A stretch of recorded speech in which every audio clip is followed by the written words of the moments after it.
जो तल खेत पानी आवले जी पापा, ओ मेरो पिहा खीरा रे काकड़िया, ओ मेरो पिहा खीरा रे काकड़िया।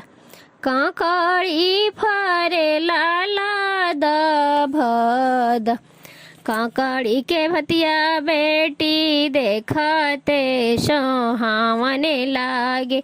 नारे जानली तीता है कि मीठा, नारे जानली तीता है कि मीठा। आव गे बेटी जंग चढ़ी बैठ, कह बेटी दुख है कि सुख, कह बेटी दुख है कि सुख।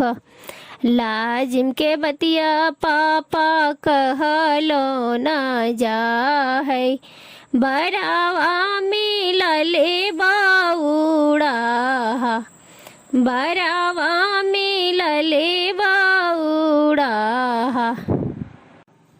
बेटा बाज रहित बेटी फिर से विवहती, बेटिया विवहलो न जाए, बेटिया विवहलो न जाए। गंगाज रहते बेटी फिर से उड़हती, समुद्र उड़हलो न जाए, समुद्र उड़हलो न जाए।